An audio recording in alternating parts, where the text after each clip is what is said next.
Hello, and welcome once again to the Oncoming Brainstorm. I'm Sam, this is Lewis, of course, and I'm joining you once again to talk about my all-time favourite show, Westworld. Beautiful show. Amazing. Yeah, honestly, I wish I watched it sooner. Me too. That's my big thing, because it came out in like 2016, it was on Sky, people told me it was good, and I was like, I'm not sure about this, it's all HBO, it's violent, and then I got to watching it, and I was like, wow, I really should have watched this sooner. It's amazing. It's on like HBO, isn't it? It's like Game of Thrones. It has graphic content in it. It can be quite gory, some bits. Sex, yeah. Sexual. But the show doesn't rely on that. Like I'd say, I'd argue Game of Thrones does sometimes. Yeah. Westworld is very smart. In a way, the sex and violence feels like it's included kind of like as obligation. Like yes. It's HBO, it's got to have it. Like, but that stuff to me is secondary to the story. Yeah, the show doesn't rely on that. In fact, the best scenes in the show don't involve it at all. Exactly. They're just characters talking. Yeah. Which is amazing. So, okay, Westworld is about this place in the future that is old Western times, and all the people occupying it are robots. And they are put there for people's entertainment. People pay excessive amounts of money to come there and just do whatever the fuck they want without consequence. Very cool. And then the robots get their memory wiped of whatever the visitors do to them, and it goes over again. The series is actually based off a 1973 film entitled Westworld, but I feel like the show, from what I've heard, because I've not seen the film yet, I'd like to see it. Yeah. I'm guessing the show goes into much more deeper things with the idea that it's kind of like an amusement park in a way. People come to it and they just do whatever the hell they want. The original film is a lot like Jurassic Park in ways, because it's Michael Crichton, same writer, and it's just robots go nuts, start killing everybody, and that's the film. Whereas Westworld is a much deeper exploration of the ideas in that film. And it's, in a TV series. I guess because it's, 10 episodes long, it has much more freedom to do what it wants. Yep. A great thing about this film a great thing about this series, to me, it feels like a film. When I was watching episode to episode, because I just got addicted, I had to binge it. It's not like other shows where this happened in that episode, and this happened in episode 2, episode 3. The whole thing just felt like one long stream of consciousness, and it was just incredible to watch. I was so absorbed into it. Yeah. It mixes high concept sci-fi with Western in there. And these things kind of join together so seamlessly. Yeah. You wouldn't think it. You wouldn't think that sci-fi and Westerns would go well, because you've seen that film, Cowboy and Aliens, meant to be a bit crap, with Daniel Craig in it. But it doesn't feel like a mashup. This world feels very real, like it could be a thing in the future. Which means the show has an extremely strong foundation from the set off. Yeah, one of the interesting things is that the people who run this show are scripting all the robots, and they're giving them these lines of dialogue, and then you get to know these characters. And even though a lot of what they say is cliche, they're still really interesting. And a lot of the stuff that is very by the numbers Western is still interesting to watch. Like, I still really like Teddy, Dolores, and even Maeve. The Man in Black is awesome. Yeah. Stereotypical villain, but he's great. Yeah, I do have to say that with Westworld, I mean, it's an amazing show and you should go and watch it. But in order to really discuss it, you have to get into the spoilers, because it's a show that's built on these big twists. So from here on out, no restraint. Let's go, spoilers. The show's very good at making you question who's a robot and who's not. From the very opening shot. What's real and what's not. It's really well done. So in episode 1 you have Teddy. Yeah, who I thought he was a human. Me too. And then 10 minutes later, he tries to shoot the Man in Black, his gun doesn't even work, he just gets gunned down.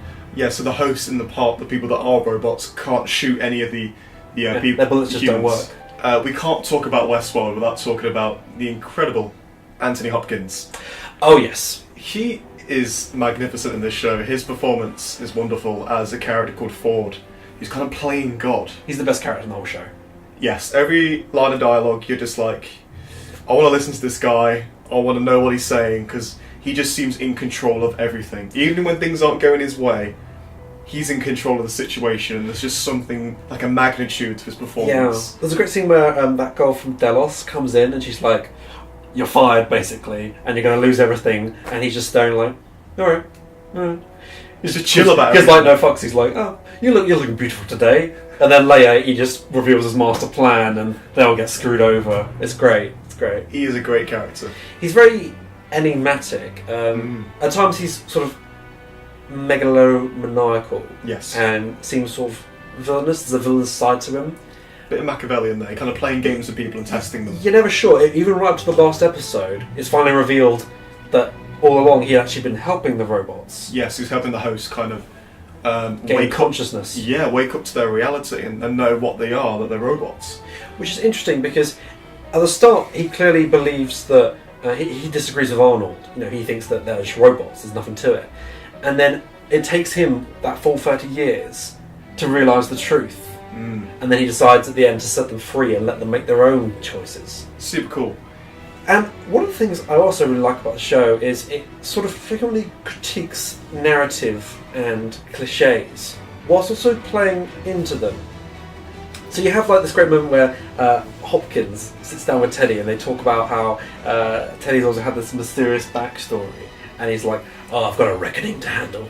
And in truth, they were too lazy to think of a backstory for him. Teddy doesn't even have a backstory. Which was so funny, because it's quite meta in that a lot of old westerns would have that kind of story trope, this mysterious gunslinger you don't know much in the past. Your cliche Clint Eastwood, man with no name. Yes. Edgy guy with a dark backstory. And it doesn't, and I don't think it puts those things down. It doesn't put the whole western genre down. It kind of celebrates it in a nice way, in like a nice pastiche way, while also criticising it, which I think is very cool. The whole Westworld, often with the Western genre, things can look quite gritty and sandy and a bit messy, but here it looks really sharp and clean, and there's a sense of, I want to go to this place. Like, I want to go to Westworld. Yeah, and in truth, we'd probably be someone like Logan or the Man in Black. I think most people would, which is kind of interesting. I mean, the characters are all great.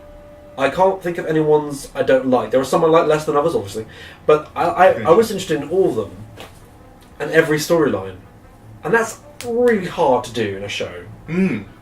I love Game of Thrones, right, as much as the next person, but there are many times throughout where it would cut to someone's storyline that I wasn't interested in. Maybe like the Dawn scenes in Series 5, or like Catelyn Stark. I don't really like her. Yeah, and you'd be like, alright, let's just get back to Jon or Daenerys or whoever. But then you get stuck with Sam and Gilly. Yeah, Sam just throwing up on a boat. You're like, alright, dude. But in Westworld, I can't think of a scene that's really like that. So another thing I really liked in the show, I mean, you've got the great Anthony Hopkins, but you also got Ed Harris, who's really good, obviously. I mean, his work as the Man in Black, I thought was excellent. A Man in Black is this character who's been coming there for 30 years, and he's a real arsehole who just does whatever the hell he wants. He just is. And yet, I was still charmed. I think because Ed Harris is such a great actor. Yes. And I was still fascinated by his journey where he was searching for the maze, this sort of meaning to the whole park itself. Yeah, and in his own life, where he's lost meaning, he's lost his wife and everything, and how he's reached this point where he's actually very low, he's very empty. Yes, and he's almost become numb to the park. He spent so much time there, investing in this sort of escapism world, that he's become... You just kill people, or kill hosts without even thinking about it. Yeah. Without any consciousness. They're most real when they're scared for their lives. Yeah, he becomes a bit of a sadist, which is... But at the same time, that's really entertaining. Yeah, he is quite entertaining to watch. Definitely. And his journey, I think, was very cool. And the big reveal of what the maze is didn't disappoint. The whole thing of it's this journey inwards to find yourself, to find consciousness, and it's made for the hosts to discover, sentience, essentially. That's fascinating. And the show asks a lot of deep questions that films like Blade Runner or iRobot or whatever, like those kind of films would sort of dance around those a bit and sort of throw them out, but not really explore them. But Westworld just goes right in. Yes, it is not. It's not afraid to shy away from that kind of subject matter, and it does kind of pose the question, like, is there much of a big difference between humans and the hosts? Yeah, I mean, one of the biggest twists everyone quotes is, the what door? Yeah. Doesn't look like anything to me. Yeah. That twist where, it's revealed that Bernard has been a robot the whole time and has fooled all of us, that's incredible. And the whole thing of where he's asking his creator, like, what's the difference between my pain and yours? Or makes it more real or more less real? The interesting thing is, in the show, you care more about the robots, the hosts, than the actual humans, I would say. I mean, I like the human characters. That's a funny point, yeah. But, you're made to relate to these robot characters, and you're a human yourself. Well, I hope. And, yeah, that's super interesting, how a show can make you care about these not even real people. And also you have Maeve, who's the mistress of Sweetwater, and she's having a similar journey that Dolores has, where she's beginning to remember and realise and going into the outside world. She's working together with these surgeons, and she gradually becomes more smarter and starts taking control of other hosts and building up this army in a really explosive action sequence where they run around blasting up all Westworld. It's great. It's awesome. The reveal of Arnold as well. The whole time we realise Bernard and Arnold are the same person. For the whole show, they're mentioning Arnold as an old friend of Ford's. Anthony Hopkins' character, and kind of teasing who is Arnold, and it's Bernard the whole damn time. Yeah, it is super clever. It's a great reveal. So, one of the other things is, that famous painting of God reaching down to man and whatnot? I never noticed that up where God is, it actually does look like a brain. That's one of the things the show pointed out to me. Very interesting. It's quite interesting because that's one of the subtle hints that Hopkins has actually been working for the hosts and gradually building up to the moment where he decides to free them. And then obviously Dolores pulls out a gun and shoots him in the back of the head. Yes, becomes a slaughter. Dolores is Skynet confirmed. Illuminati confirmed. No, the hosts just take control. So season 1, from what we can tell, is very much the story of the hosts awakening to their place, but at the same time being oppressed by humanity. And then hopefully season 2 is the opposite, where the hosts come into their own power. Well, yeah. And they begin to take over. Yeah, I mean, we watched the season 2 trailer and you see Dolores riding a horse with a rifle, with this big grin as she's blasting away at people. She's loving it. It's like, yeah, okay, study on that. Like, yeah, season 2 looks awesome from what I've heard. It looks great. And there is a hint at the end of season 1 with you see some Japanese samurai warriors. Yes. Which hints that there are other worlds, not just Westworld. There's other amusement parks, like a samurai world or... Yeah, now that opens up a lot more opportunities just from not just Sweetwater from the Western style thing. We can see Japanese samurai style things. That'd be awesome. Yeah, Jonathan Nolan, the show's creator, who he is in fact the brother of the famous Christopher, who's I think in here he really steps out of his brother's shadow, and he's talked about how the first season is really just a prologue to a much bigger story. Which is awfully exciting. Which is really, really exciting. Like, that's a very good first act. I mean, it's going to be uphill from here, hopefully. Any thoughts about what you think might happen in season 2? Or what you'd like to see? I want to, again, be surprised. I think that's one of the things I liked most about the first season was how much it caught me off guard. And I hope that, there's still plenty more surprises. And I don't want it to just be that the human characters we've known are also robots. And that would be a bit lazy. I wonder what else they can do, what more ideas they can explore. And I do want to see what kind of direction a lot of the characters are going to go, because Teddy is kind of stuck, devoted to Dolores, but she's doing a lot of horrible stuff. Like, how's that going to work out? And Bernard, he is, of course, a host, and he can do what he wants now. And maybe he wants to help the humans. Is he conflicted about helping Dolores? What's going on there? I'm interested if we're going to see more of Will, because obviously revealed that Will and the Man in Black are the same person. Yeah. And the show did very well to jump back and forth in time without spoiling it to you. It's a very effective shot as you see William staring at Dolores and realising that the moment they met wasn't special. There No. wasn't anything special about it. And you can see just by the look on his face. The disappointment. That sort of breaks him. It's brilliantly done. Yes. And I wonder if maybe there might be a bit more to that story, because we saw in the trailer there's a shot of Logan, and it's like there might be more in the story of him taking over Delos. Yes. There's rumours that Hopkins is back in Yes. action, which would be really interesting. Perhaps in flashbacks, or perhaps the one that was shot wasn't him. Perhaps it was Host. just perhaps it was his consciousness. I mean, that would be very, very Ford-esque, I'd have to say.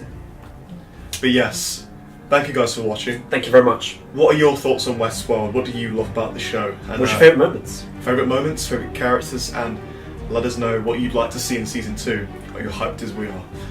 So, thanks for watching. Thank you very much. Don't forget to like, comment, and subscribe, and All that good stuff. take care and goodbye.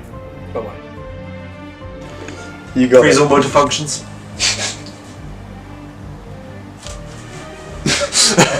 Mind blown. My best friend is a robot.